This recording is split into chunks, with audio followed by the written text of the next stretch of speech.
오늘 갈라디아서 6장 1절 3절을 통해서 하나님께서 우리에게 주신 메시지는 바로 죄의 수렁에 빠져 있는 형제와 자매들을 어떻게 우리가 회복시킬 것인가에 대한 이야기를 함께 나누고 있습니다. 때로는 우리의 자녀들이 죄의 수렁에 빠져 있을 때가 있잖아요. 어떻게 우리 자녀들을 그 죄의 수렁으로부터 우리가 다시 회복시킬 수 있을까? 또 뿐만 아니라 우리 지체들 중에서도 죄 가운데 있다가 이제 하나님께로 돌아온 이들을, 또 이단 가운데 있다가 하나님께로 돌아온 이들이 있잖아요. 어떻게 하면 그들을 잘 회복할 수 있을까? 그에 대해서 우리에게 말씀해 주고 계십니다. 첫 번째, 오늘 하나님께서 우리에게 권면하고 계시는 것은 지체를 회복하는 일에 우리가 힘써야 한다는 것입니다.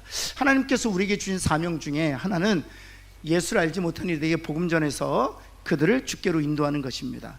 또 하나의 사명이 있다면 이미 예수 믿지만 온전케 되지 못한 이들을 온전케 하는 그 사명을 우리에게 하나님 주셨다는 것. 이것은 우리가 자녀를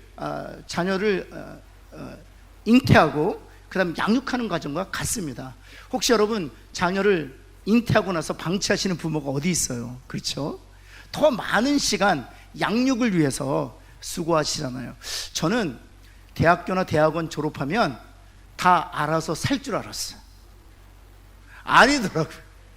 아니더라고요. 여러분, 시집장가 보내면 다 끝났나요? 아니잖아요. 또 손주 봐주셔야 되잖아요.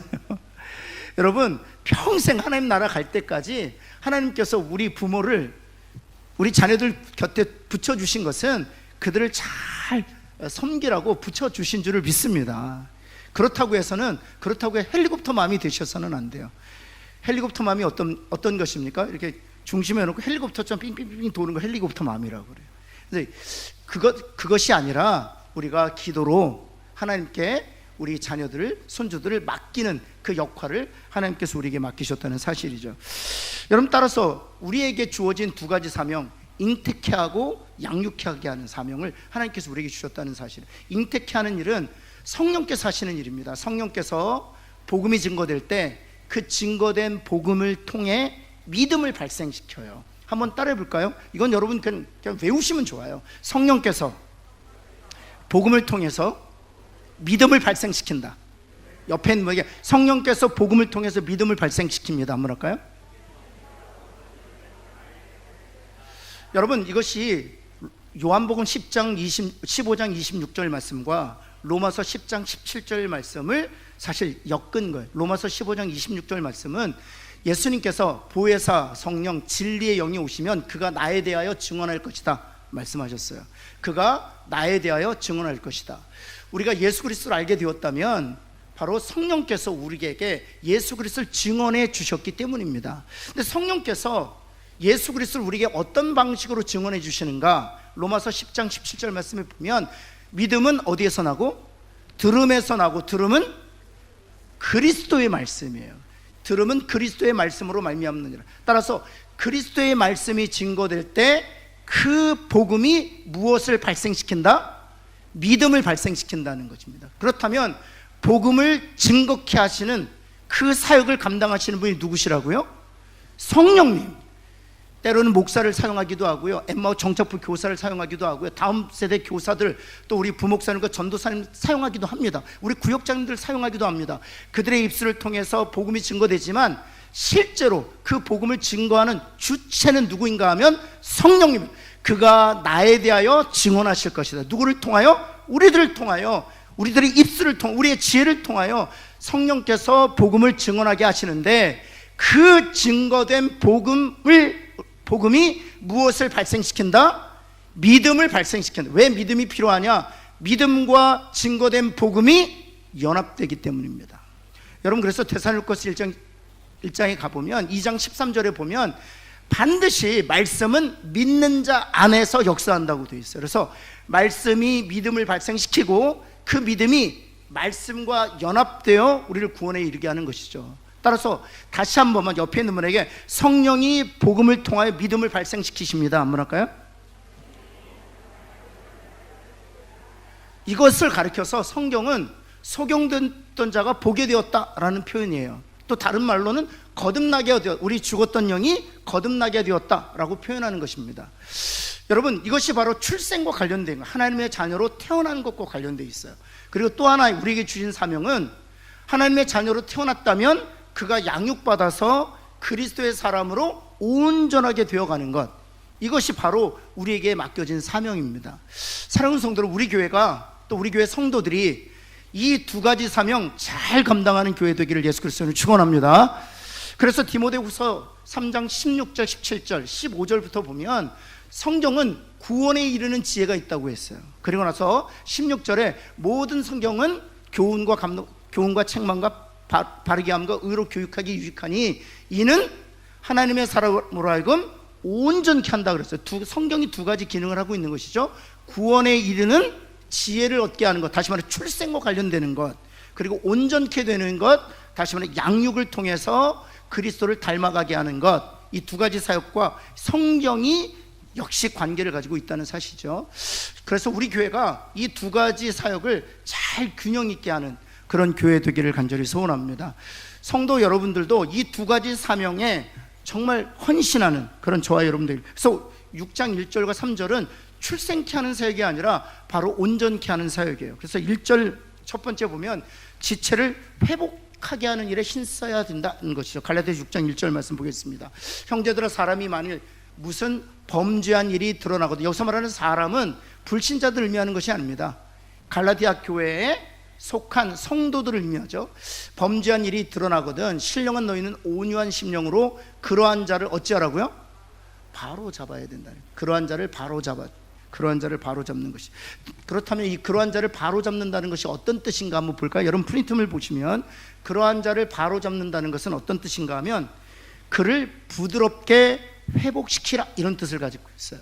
여러분 영어 성경을 보면 이게 NIV 버전인데 여러분 이렇게 굵은 채로 제가 should restore him gently 라고 되어 있습니다. 앞에서부터 보면 brothers, if someone is caught in a sin, 죄에 붙잡혀 있다면 you who are spiritual, 영적인 너희들은 should restore him gently 이렇게 되어 있어요. should restore him gently. 이게 왜 제가 이 영어로 보자고 하냐 하면 이것이 사실 그런 일을 바로잡는다 라고 하면 마치 되게 엄격한 느낌이 들어요. 바로잡는다 하면. 근데 실은 원래 원어는 restore이라는 단어인데 회복이라는 단어예요. 회복시켜야만 한다. 여기 should라는 단어를 쓰고 있는데 반드시 회복시켜야 한다, 그런 것입니다. 그리고 나서 gently라는 단어가 있어요. 부드럽게. 그래서 엄격한 게 아니에요. 죄를 지은 자를 우리가 회복시키는 데 있어서 엄격하게 책망과 훈계로 바로잡는 것이 아니라 부드럽게 그를 회복시키는 일에 최선을 다해야 된다라고 얘기하는 거예요. 여러분이 옆에 있는 분에게 부드럽게 회복시키겠습니다 한번 할까요? 여러분, 제가 한번 묻겠습니다. 부드럽게 회복시키는 게 가능합니까? 여러분 자녀들 키워보시잖아요. 부드럽게 회복시키는 게 가능합니까? 불가능해요. 저희 집 보면은요, 부드럽게 회복시켜서는 두 아들 절대로 바로 잡기가 어려워요. 여러분 따끔하게 혼을 내야죠. 그렇죠? 회초리 가져와. 몇 대? 5대, 셋, 1대, 2대, 3대, 그리고 5대 때리고 나서 이제 똑바로 할 거야? 이렇게 해야 바로 잡을 것 같아요. 우리 지체들, 특별히 여기서 보면 일반적인 대상이 아니고요, 범죄한 자가 있거든 이렇게 되어 있습니다. 성도들 중에 범죄한 자가 있거든. 그를 바로 잡을 때 책망과 훈계로 아주 엄격하고 따끔하게 해야만 바로 잡을 것 같은 거예요. 여러분 옆에 있는 분에게 그것은 세상적 방법이다 한번 할까요? 네. 한 번 더 저를 보시고 하나님 없는 방법이다. 네. 여러분 부드럽게 회복시킬 수 있는 가능성은 우리에게 없습니다. 그걸 아셔야 돼요. 부드럽게 자녀들을 회복시키는 일 불가능합니다. 그러나 누구는 가능합니까? 하나님은 가능하세요. 십자가에서 우리가 이미 보았잖아요. 여러분 십자가에서 주님이 따끔하게 엄격하게 신랄하게 책망하면서 훈계하셨습니까? 아니요. 자기의 생명을 아낌없이 내어주셨습니다. 수많은 사람들이 십자가 앞에 부복하고 자기의 죄를 자복하고 예수 그리스도를 나의 구주로 고백하고 그리고 예수를 닮기 위하여 결단하고 헌신했어요. 사랑하는 성도 여러분, 하나님은 가능하세요. 우리는 불가능하지만 하나님은 가능하세요. 여러분, 교회도 마찬가지입니다. 교회가 성도들을 바로 잡으려고 할 때 책망하고 훈계하고 그리고 꾸짖으면 바로 잡을 것 같죠? 결코 그런 일이 일어나지 않습니다. 성도들을 범죄한 자가 있거든 어찌하라고요? 그를 회복시킬 때 반드시 부드러워야 돼요. 이것이 하나님의 방법이에요. 옆에 있는 분에게 부드러운 것이 하나님의 방법입니다.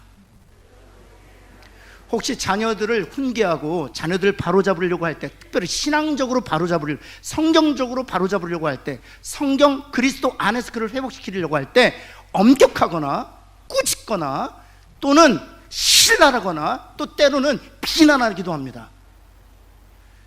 그것은 하나님의 방법이 아니에요. 부드러워야 돼요. 젠틀해야 돼요. 젠틀해야 돼요. 여러분, 그래서 우리가 보통 신사를 가르쳐서 무슨 맨이라고 해요? 젠틀맨이라고 그래요. 젠틀맨. 여러분, 젠틀해야 돼요. 부드러워야 돼요. 다시 한번 다짐하는 의미에서 부드럽게 회복시키겠습니다. 뭐랄까요? 우리는 할 수 없어요. 다시 말씀드리지만 우리는 할 수 없어요.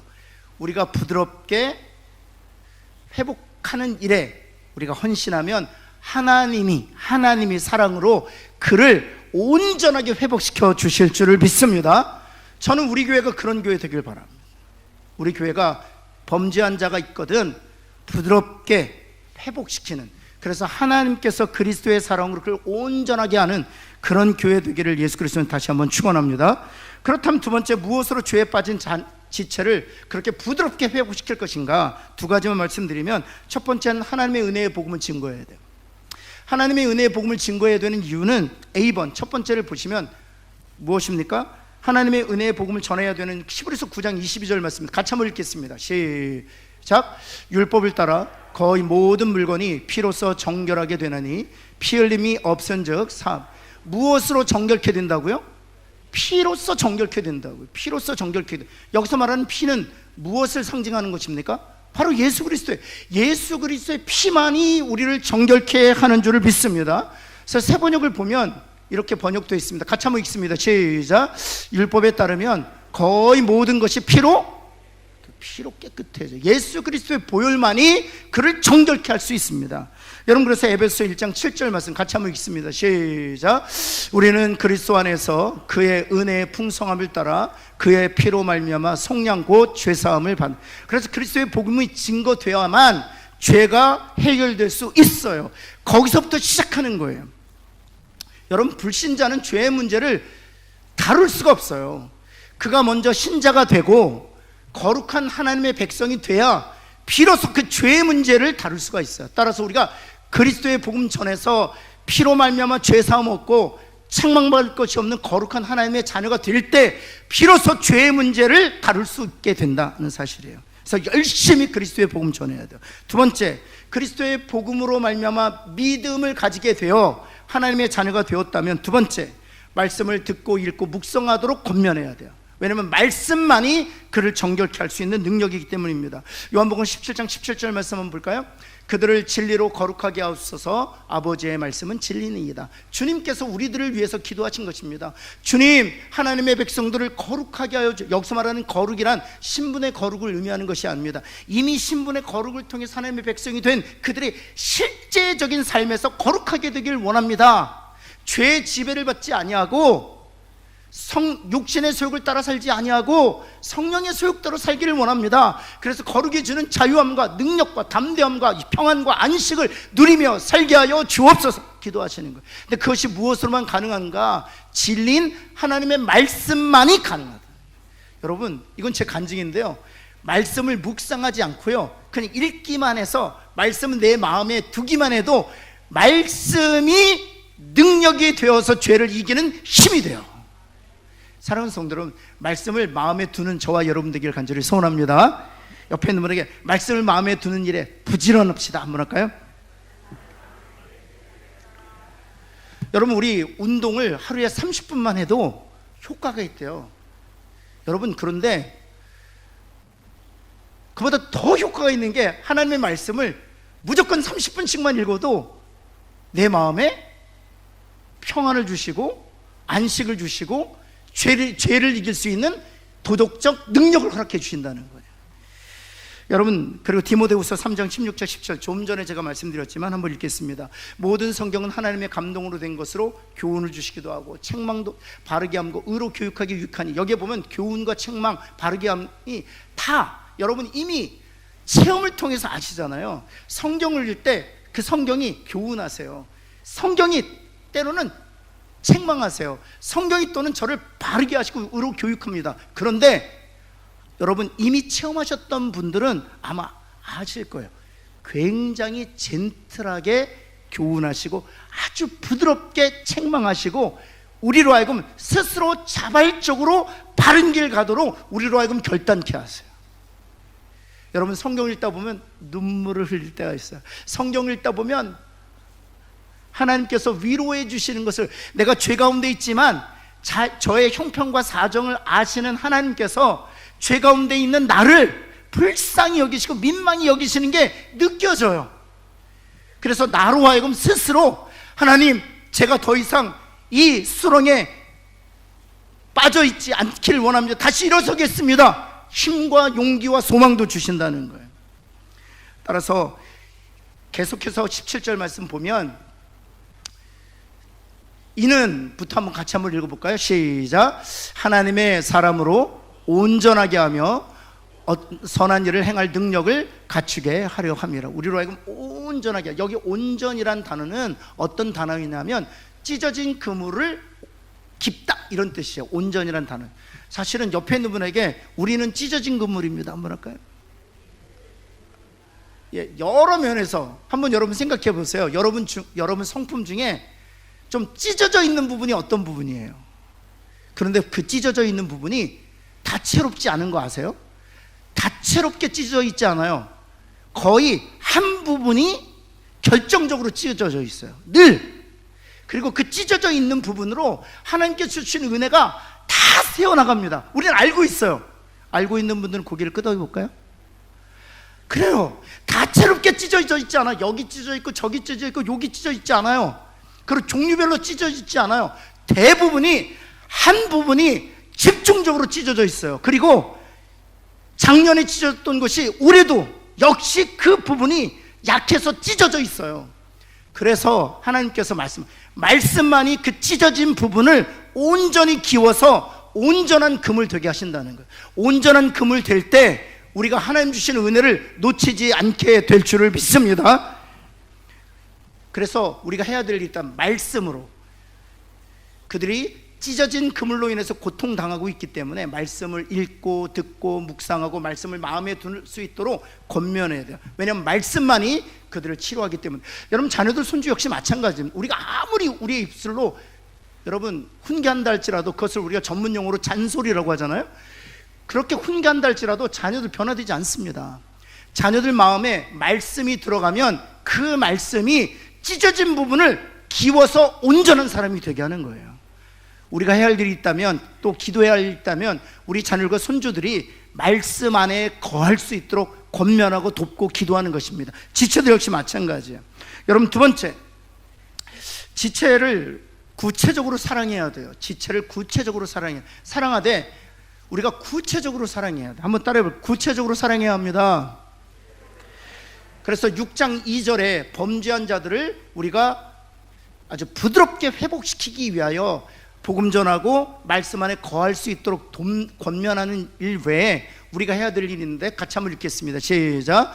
너희가 짐을 서로 지라. 그리하여 그리스도의 법을 성취하라. 여기서 말하는 그리스도의 법은 무엇인가 하면 요한복음 13장 34절 말씀 한번 볼까요? 13장 34절, 이것이 그리스도의 법이에요. 같이 한번 읽겠습니다. 시작. 새 계명을 너희에게 주노니 서로 사랑하라. 내가 너희를 사랑한 것 같이 너희도 서로 사랑하라.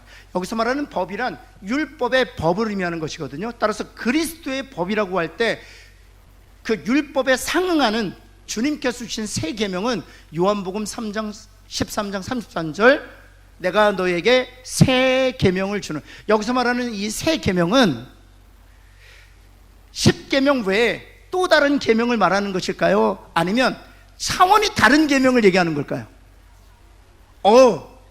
어떻게 하셨어요? 와, 여러분 여기서 말하는 이 새 계명, 새 노래, 우리가 요한계시록 보면 새 노래 이렇잖아요. 그럼 오늘 새 노래 배웁시다 할 때 그 새 노래가 아니에요. 여기서 말하는 이 새 노래란 어떤 의미냐 하면 하나님의 백성들만이 배울 수 있는 노래, 하나님의 백성들만이 지킬 수 있는 계명. 그래서 이 땅에 속한 자들은 도저히 이해할 수 없는 수준이 다른 계명을 새 계명이라고 얘기하는 것입니다. 그래서 여기서 새 계명을 주노니, 그래서 10계명이 있는데 또 다른 계명을 주시는 것이 아니라 하나님의 백성이라면 알고 이해하고 지켜야 될 계명을 말하는 것인데, 다시 한번 34절 말씀 볼까요? 무엇입니까? 서로 사랑하라. 서로 사랑하라. 옆에 있는 분에게 사랑하겠습니다 한번 할까요? 여러분 우리가 이런 얘기 듣잖아요. 사랑은 움직이는 거야. 한번 따라해. 사랑은 움직이는 거야. 한 번 더 하시죠. 그러면 큰일 난다. 그러니까 세상의 사랑은 움직입니다. 세상의 사랑은 움직입니다. 그런데 여러분, 하나님의 사랑이 움직인다고 생각해 보세요. 나에 대한 하나님의 사랑이 움직인다고 생각해 보세요. 조석으로 다르다고 생각해 보세요. 하나님의 사랑이 영원하지 않다고 생각해 보세요.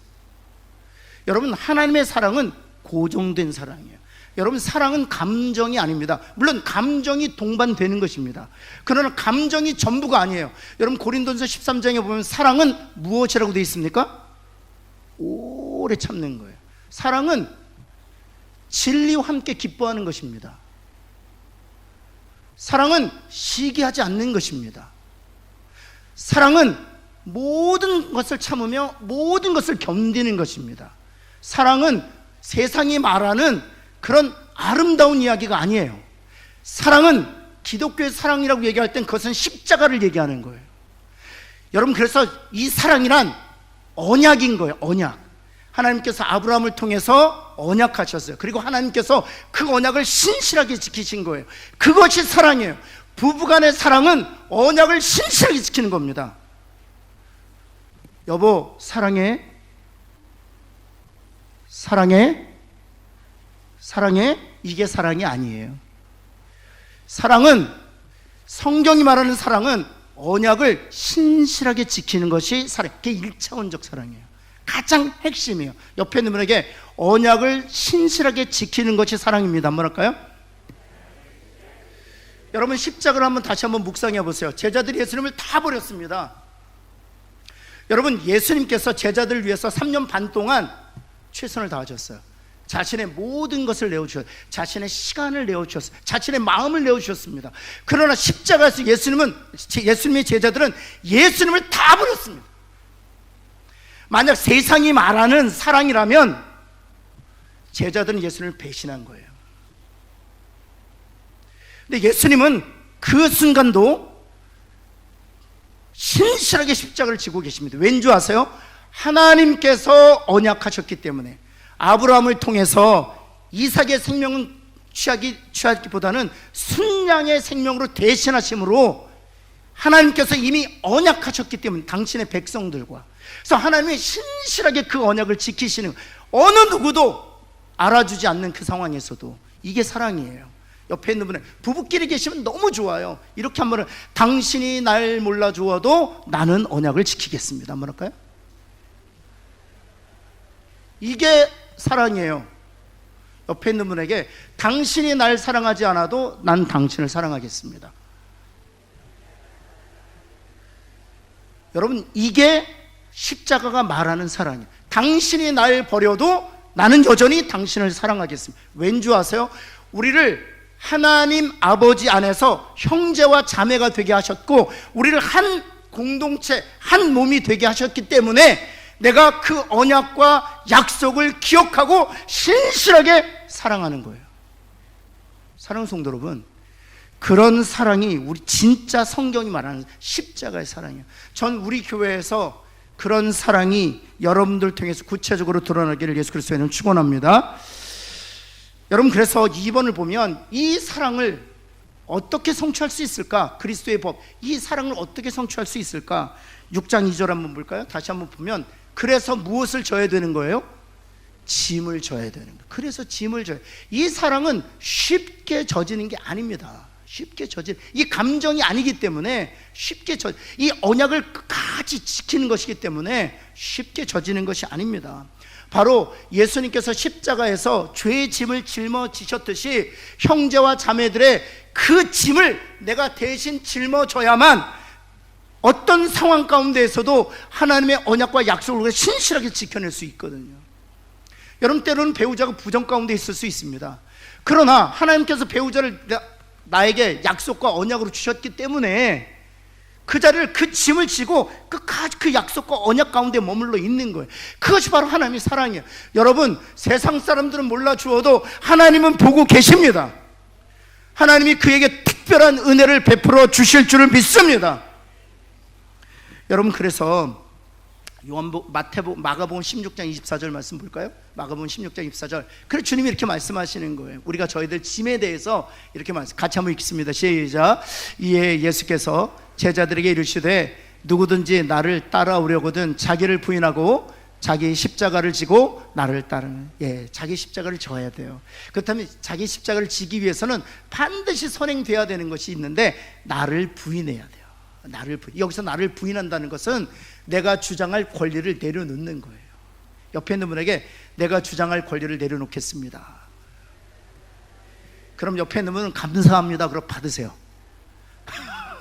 여러분, 우리는 나의 권리를 내려놓겠습니다. 그리고 상대방이 내려놓지 않잖아요. 그 멱살 잡아요. 나는 내려놨는데 왜 너는 안 내려놔? 그건 내려놓는 게 아니에요. 여러분, 가장 힘들 때가 언제인 줄 아세요? 제가 제 권리를 내려놓았는데 알아주지 않을 때 가장 힘들어요. 그런데 여러분 아셔야 돼요. 내가 권리를 내려놓았는데 주변에 있는 사람들이 알아주지 않아요. 그때 누가 보고 계시다는 것을 알아야 돼요? 하나님이 보고 계시다는 거 알아야 돼요.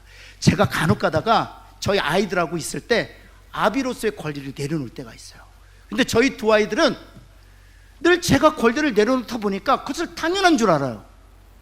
섭섭하기 시작했어요. 또 아들을 앉혀놓고 제가 얼마나 권한을 내려놓는지 가르쳤어요. 내가 너희를 위하여 어떤 권한을 내려놓는지 알았니? 아니?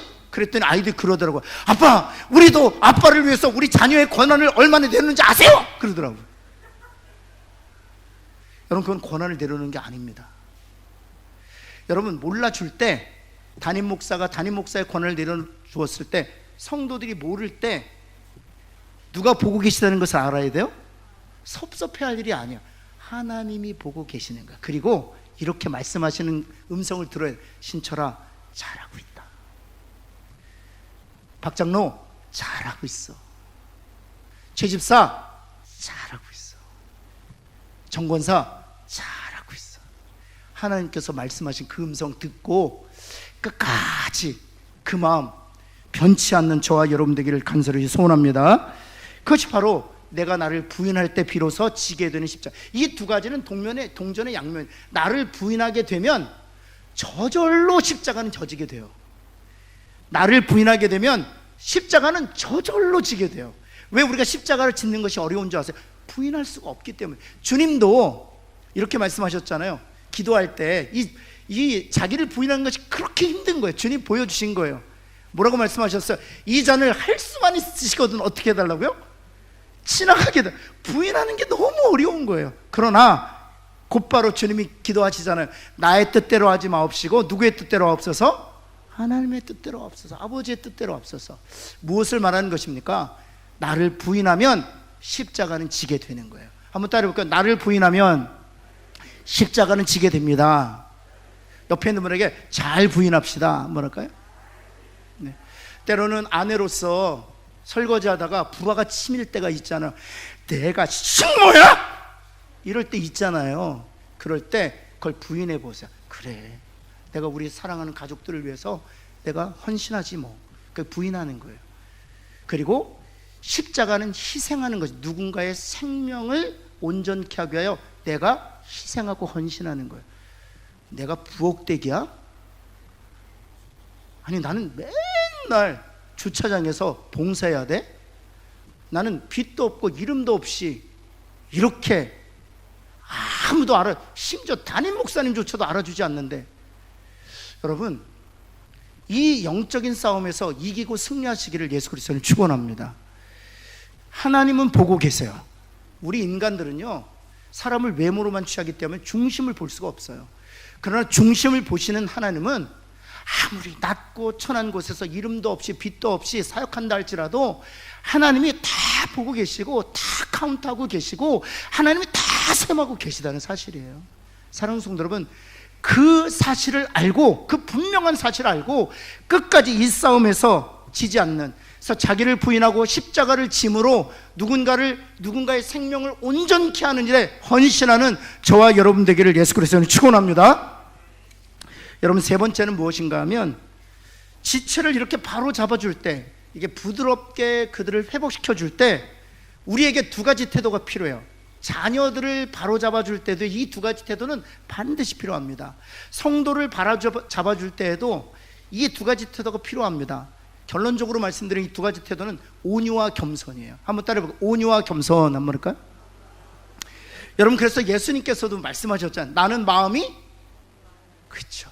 이 온유와 겸손이 그래서 너무나도 중요해요. 누군가를 회복시키고 누군가에게 생명을 진작시키는 일에, 누군가의 생명을 확장시키는 일에 반드시 필요해요. 그래서 restore, 회복하는 일에는 반드시 겸손과 온유라는 이런 양념이 들어가야만 버무려져서 회복의 역사가 나타나는 거예요. 여러분, 첫 번째 한번 볼까요? 첫 번째 태도는 온유입니다. 6장 1절에서 바로 사도 바울을 통해서 하나님께서 이 얘기를 하고 계세요. 형제들아, 사람이 만일 무슨 범죄한 일이 드러나거든 신령한 너희는 그러한 자를 바로잡으라고 했는데 무엇으로 바로잡으라고 되어 있습니까? 그렇죠. 온유한 심령으로 바로잡으라. 제가 늘 말씀드리지만 이 온유는요, 나약한 상태를 나약해서 부드러울 수밖에 없는 그 상태를 의미하지 않습니다. 이 온유라는 상태는 상대방을 책망할 수 있는 권세가 있어요. 상대방을 훈계할 수 있는 권리도 있어요. 그리고 힘도 있고 능력도 있습니다. 그러나 그것을 사용하지 않는 것입니다.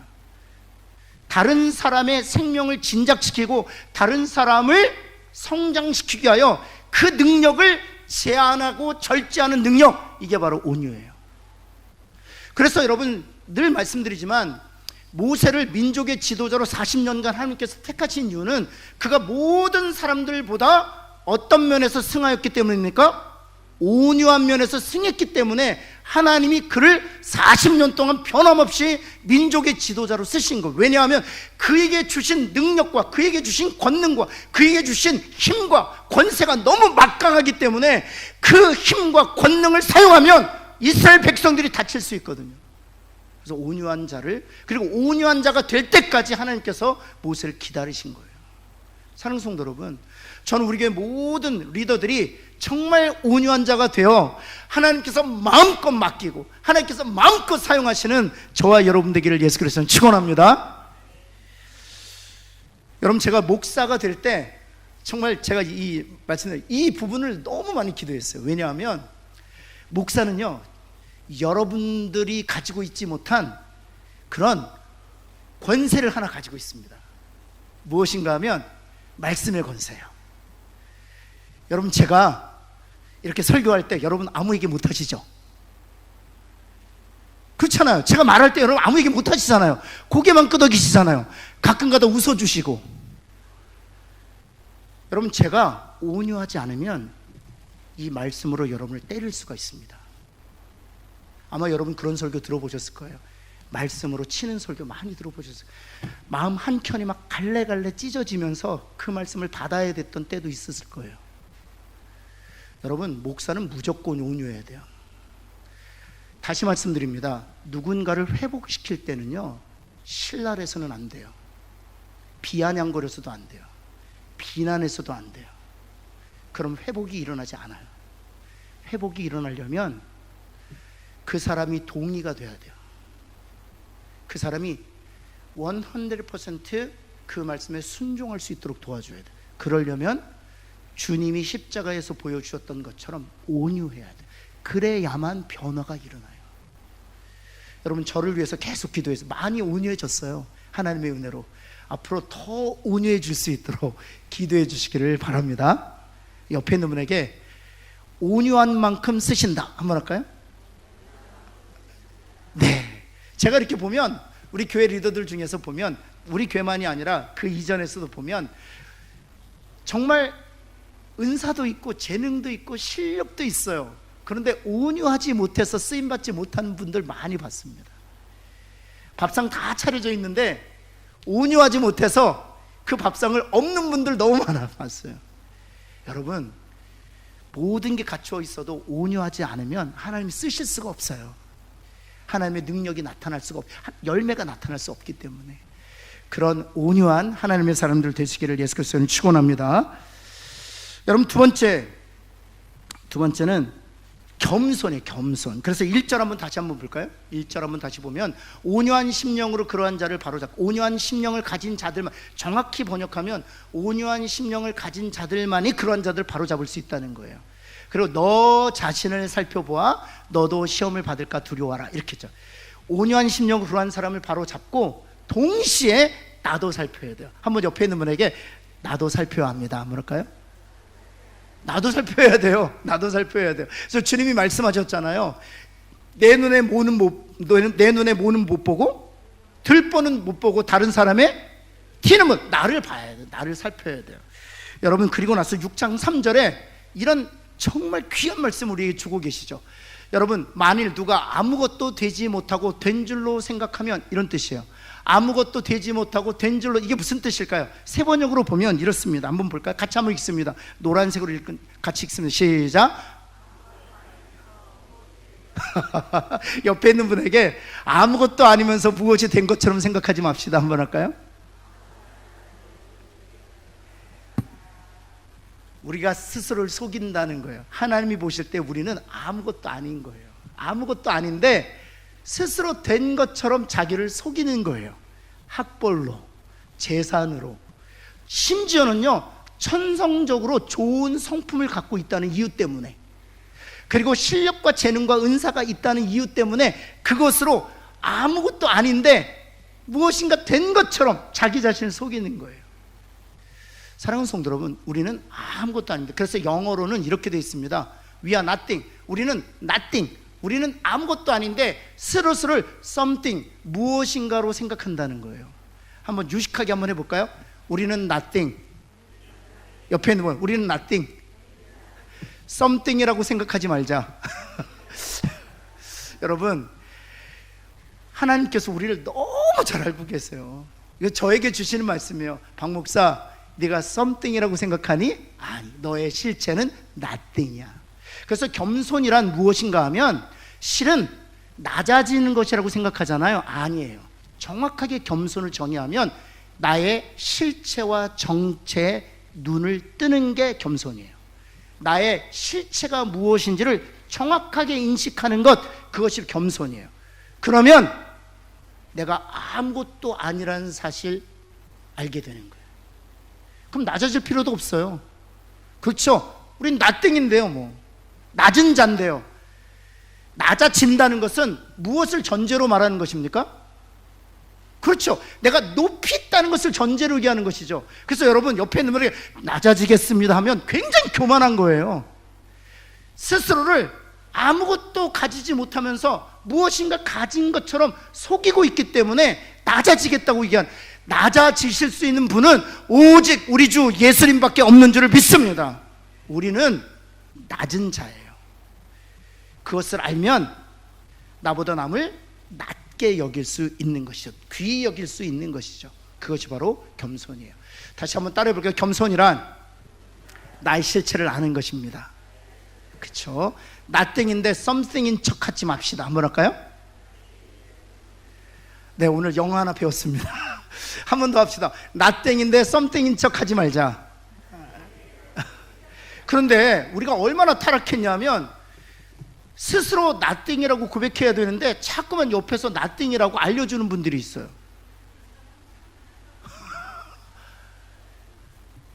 오늘 집에 가셔서 그럴 거예요. 부부끼리 나띵이라며. 당신도 나띵이거든. 여러분, 그것은 나띵이 아니에요. 아무것도 아닌 것을 아는 것은 내가 주체가 돼야 돼요. 하나님, 저는 아무것도 아닙니다. 하나님이 은혜를 거두시면 저는 아무것도 아닙니다. 하나님 이렇게 열매를 맺고 있는 것, 그것 하나님이 은혜 주셔서 이렇게 열매를 맺고 있는 것입니다. 하나님, 제가 이 직분 감당하고 있는 것 하나님 제게 은혜 주셔서 제가 이 직분 자그맣게 하나 감당하고 있습니다. 하나님 때문입니다. 하나님 감사합니다. 그 겸손함 있을 때 사람을 회복시킬 수 있는 거예요. 자녀들이 회복될 수 있는 거예요. 그런 저와 여러분 되기를 예수 그리스도는 축원합니다. 기도하겠습니다. 오늘 말씀 생각하시면서 한번 기도할까요? 하나님, 제가 온유하고 겸손한 자 되어 정말 우리 자녀들을, 우리 손주들을 잘 회복할 수 있도록, 또 죄악 가운데 있는 성도들을 잘 회복할 수 있도록 우리를 평화의 도구로 사용하여 주옵소서. 회복의 도구로 사용하여 주옵소서. 우리 한번 합심으로 한번 기도하겠습니다. 다 같이 한번 기도합니다. 하나님 아버지, 참으로 주님 앞에 간절히 기도합니다. 주님, 그렇습니다. 하나님, 우리를 온유하고 겸손하게 하셔서 하나님 끝까지 주님 앞에 하나님 정말 범죄한 가운데 있는 영혼들을 회복시키는 그 일을 잘 감당하는 저희를 될 수 있도록 하나님이여 도와주옵소서. 주님, 우리 사랑하는 성도들 온유하고 겸손하게 하셔서 하나님 죄악 가운데 있는 자들을 하나님 부드럽게 회복시키는 저희를 되게 하여 주옵시고, 사랑으로 권면하고 하나님 온유함으로 바로잡아주는 저희를 될 수 있도록 하나님 도와주옵소서. 하나님, 참으로 감사합니다. 우리 지체들 가운데, 또 우리 자녀들 가운데에 범죄한 가운데 있는 자들이 있다면 하나님, 우리를 온유한 자, 겸손한 자가 되어 그들을 부드럽게 회복시키는 일에 우리를 사용하여 주옵소서. 예수 그리스도의 이름으로 간절히 기도합니다. 아멘.